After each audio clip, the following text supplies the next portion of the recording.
di sana itu kan ada NUA, ada Nahdlatul Ulama Afghanistan. Mereka ini kan kelompok-kelompok yang moderat, gitu kan ya.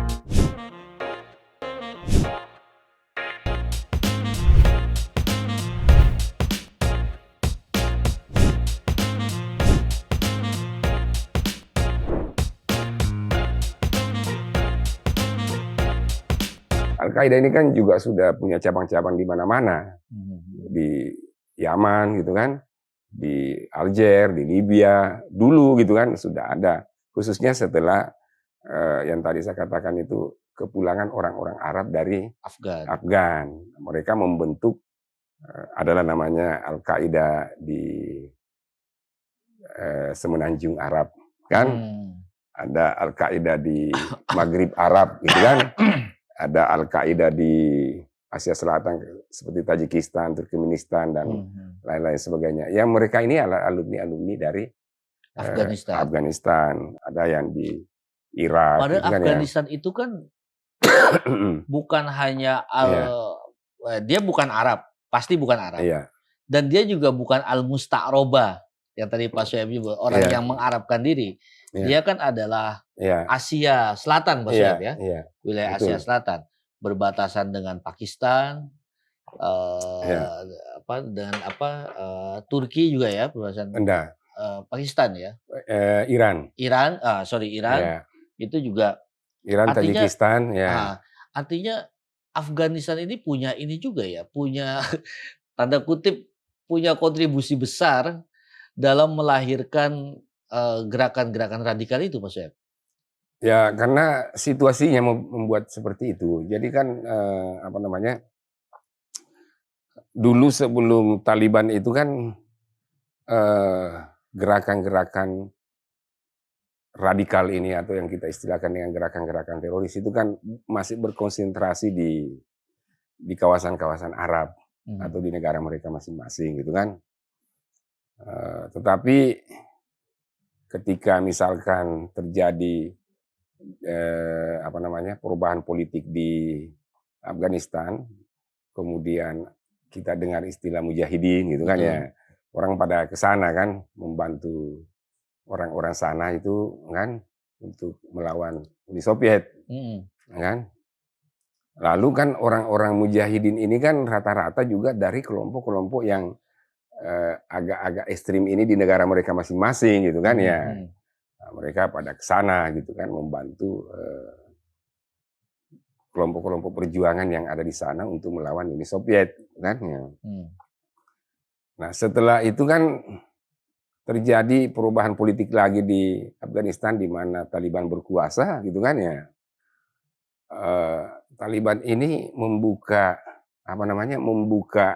jalan bagi kelompok-kelompok ekstrim radikal yang ada di negara-negara lain untuk menjadikan Afghanistan itu sebagai safe haven lah gitu kan ya.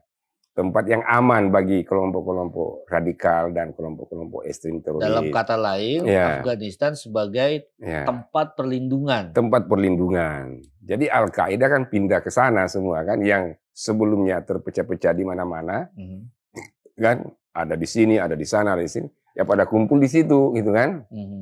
Pada kumpul di situ artinya jaringannya masih di mana-mana, belum begitu terkonsentrasi, gitu kan ya. Setelah ada Taliban difasilitasi, dibuka, ya pada lari ke sana semua, gitu kan. Ya. Dan itulah yang kemudian kan melakukan aksi-aksi terorisme di mana-mana, gitu kan. Ya termasuk di Indonesia waktu itu, kan. Ya, bom Bali 1, bom Bali 2, ya, itu juga betul. punya relasi ke sana. Punya relasi ke sana, gitu kan. Jadi menarik sekali Taliban yang Afghanistan yang kita anggap kecil tapi justru punya peran. Sebenarnya Afghanistan besar negaranya. Besar ya. Iya, besar negaranya. Penduduknya hanya 32 juta Pak Syuaib dibanding dengan kita gitu. Iya, betul. Gitu. Tapi dia punya peran besar dalam lahirnya gerakan-gerakan radikal kontemporer. Sebenarnya dia ideologi Islamnya itu apa Pak Syuaib? Di mana? Di Afghanistan, Taliban itu. Ya, Taliban itu saya pernah ke Afghanistan. Oke. Pernah ya tahun 2018. Berarti Pak Syuaib terakhir 2018 belum lama Pak Syuaib ya? Belum lama, ya. Sudah ke Afghanistan di Presiden Hamid Karzai. Hamid Karzai ini presiden sebelum Presiden Ashraf Ghani yang rame-rame kemarin diberitakan kabur saat negaranya serang Taliban. Apa itu pengalamannya, Pak Soeb? Pertama, bayangan saya waktu ke Afghanistan itu, istri saya itu bilang, wah nggak usah ke sana, gitu kan ya. Saya bilang, tapi ini perintah, gitu kan ya. Dan saya pikir orang sana tidak begitu saja mengundang kalau tidak menjamin keamanan kan ya. Nah, makanya saya, oke lah Bismillah saya ke sana lah, gitu kan ya. Saat itu sama Gus Gafur. Gus Gafur putranya Kiai Haji ya. Maimun Zubair. Maimun Zubair putra dari Kiai Maimun Zubair. Saya sama-sama di waktu itu ke sana kan. Nah, di sana kita ada tugas lah di sana memberikan ceramah lah di sana kepada masyarakat Afghanistan tentang hak asasi manusia, tentang Pancasila, tentang demokrasi dan Islam dan lain sebagainya. Ya, saya di Kabul itu gini, kita itu di Kabul itu masuk hotel itu kayak masuk penjara. Kan, ya. Karena berapa lapis itu pengamanannya. Iya kan ya. Jadi pagar besi dulu, pagar batu itu sempit gitu kan, masuk mobil baru ada lagi pagar, baru itu sampai 5 lapis itu masuk hotel itu kan ya. Dan semua hotel kayak gitu di situ. Iya, karena seringnya terjadi ledakan-ledakan di situ kan ya. Yang dilakukan oleh kelompok Taliban gitu kan ya. Nah, berbicara masalah Taliban, kalau bicara masalah akidah kan sebenarnya Taliban ini kan sebenarnya Sunni. Ya, Sunni Hanafi gitu kan ya, kalau saya tidak salah gitu kan ya. Artinya ya kalau dipikir-pikir gitu kan ya Maturidiyah gitu kan ya. Di sana kan daerah sana kan Maturidi yang banyak ininya kan, kalau kita Asy'ari kan ya. Betul. Nah, kalau di sana kan Maturidi kan ya. Akidahnya seperti itu gitu kan, tetapi dia punya beberapa agenda gitu kan, beberapa agenda yang memang harus terwujud gitu kan ya. Antara lain misalkan penegakan syariah Islam gitu kan ya, korupsi dan lain-lain semuanya itu ada ahdabnya, ada beberapa itu ahdabnya itu kan, tujuan-tujuan misinya yang harus dicapai oleh Taliban ini ya. Taliban ini kan sebenarnya semacam gerakan mahasiswa, gerakan santri, gerakan pelajar sebenarnya itu kan, yang berusaha untuk memperbaiki situasi yang ada di Afghanistan pada masa itu. Karena corak-marit lah di sana kan ya. Pasca misalkan ada, kita dengar dulu tentang Hikmatyar gitu kan, Mas'ud itu kan ya, pasukan Rabbani itu kan saling bertentangan terus itu kan, ribut terus waktu itu mereka kan ya. Nah, makanya gerakan ini muncul untuk mengakhiri persoalan-persoalan ini, untuk menjamin sebuah kelangsungan negara yang hidup secara damai dan tentram, bersih dari ini dengan menegakkan syariat Islam gitu kan. Itu kan sebenarnya misi awalnya. Jadi syariat Islam sebagai solusi terhadap persoalan yang dihadapi oleh masyarakat dan rakyat Afghanistan itu, akibat daripada pertikaian politik yang terjadi antara tokoh-tokoh yang ada di sana pasca runtuhnya, pasca perginya Uni Soviet.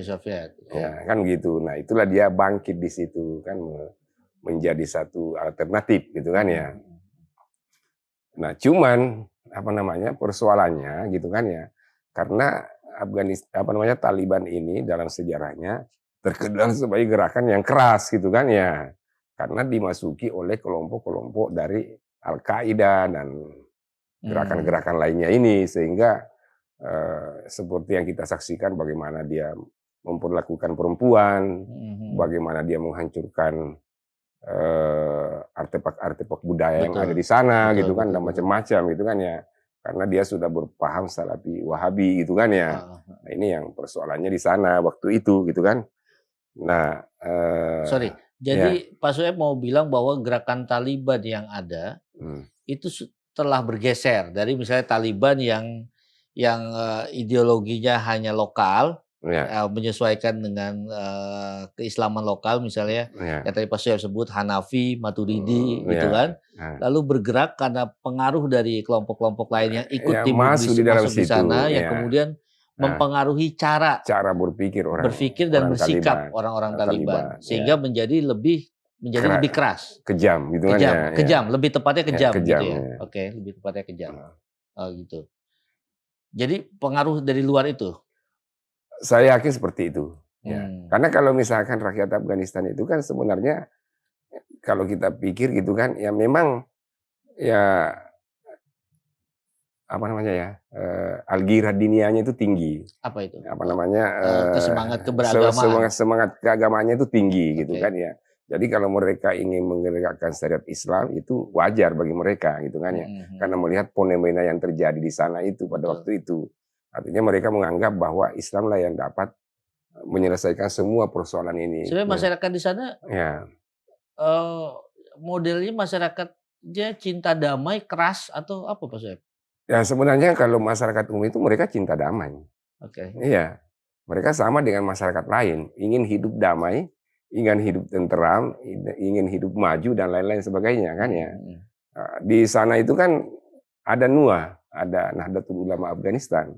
Mereka ini kan kelompok-kelompok yang moderat, gitu kan ya. Yang ada Nahdlatul Ulama ada di sana di Afghanistan itu kan. Tetapi mungkin karena Taliban ini merasa atau bagaimana ya, untuk memperkuat dia punya pasukan dan lain-lain sebagainya, sehingga menerima kelompok-kelompok dari luar gitu kan, kelompok-kelompok dari luar, sehingga itulah yang kemudian menjadi masalah di dalam Afghanistan itu sendiri kan, dan negara-negara tetangga mereka. Termasuk kan tadi Pak Suhaib nyebut ada Wahabi. Kalau kita mendengar Wahabi kan pasti kan rata-rata misalkan seperti Al-Qaeda, Al-Shabaab, kan ya, Boko Haram itu kan semua adalah gerakan-gerakan Boko Haram itu yang di ada Somalia. di Nigeria. Nigeria. Ya kan. Kalau Shabaab yang ada di Somalia. Gitu kan. Shabaab Somalia, Boko Haram ada di Nigeria. Kan. Itu ideologinya dari sana juga. Dari sana semua. Ya, itu semua Salafi jihadi, gitu kan. Dan itu juga yang ada di Taliban kan.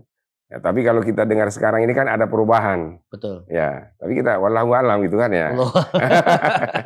Karena agak sulit juga Pak Suhaib. Mereka bilang perubahan tapi mereka bilang amnesti, tapi kemudian tidak amnesti juga tidak umum juga, karena beberapa orang yang terkait dengan pemerintahan Afghanistan sebelumnya atau Amerika sebelumnya itu juga menjadi uberan mereka juga. Itu jadi nasibnya ya juga belum jelas juga bagaimana sikap mereka sekarang. Bagaimana? Nah mereka dapat dari mana Pak Suhaib ya? Apa? Ya katakan kalau kita berhitung secara kalkulasi tahun saja, kalau kita anggap bahwa Taliban jatuh 2001 ketika Amerika masuk ke sana. Maka kan 20 tahun pas nih. 2021 ini sudah 20 tahun pas. 20 tahun, Dan mereka masih melakukan perlawanan sepanjang 20 tahun itu. 20 tahun, dan puncaknya adalah kemarin. Artinya mereka kan butuh amunisi, butuh mortir, butuh senjata, butuh pendanaan pasukan, makannya segala macam, logistiknya segala macam. Nah, beberapa media itu kan mengabarkan beberapa negara terlibat diduga sebagai penyuplai pendanaan bagi Al-Qaeda, misalnya Arab Saudi, Pakistan, apalagi itu, bahkan Cina juga dituding ada di balik itu. Nah, itu apa ya? Gimana Pak Suhaib? Penyuplai dana nanti kalau analisa Pak Suhaib, karena tidak mungkin dong perang sebesar itu, panjang itu tanpa Jadi ada memang begini, dana. apa namanya, Taliban itu selama dia berkuasa dari tahun 94 sampai 2001 ya, hanya 3 negara yang mengakui, kan? Waktu itu. Ya, jadi dari 96 ya dia berkuasa atau 95 saya lupa ya. Tapi sampai dia jatuh itu hanya 3 negara yang mengakui. Saudi, Pakistan, dan Uni Emirat Arab. Iya, kan, makanya Uni Emirat Arab juga masuk juga ya. Iya, kan itu yang mengakui eksistensi Taliban sebagai sebuah pemerintahan di dalam negara Afghanistan gitu kan. Hanya 3 negara itu kan ya. Walau alam kalau misalkan selama ini mereka mendanai kita tidak tahu gitu kan ya. Tetapi seperti yang kita ketahui bahwa ya ada saja orang yang akan menjual senjata dan lain-lain sebagainya. Sama dulu ketika misalkan Uni Soviet jatuh, muncul muncul paksi-paksi pemberontak, paksi-paksi politik di dalam Afghanistan.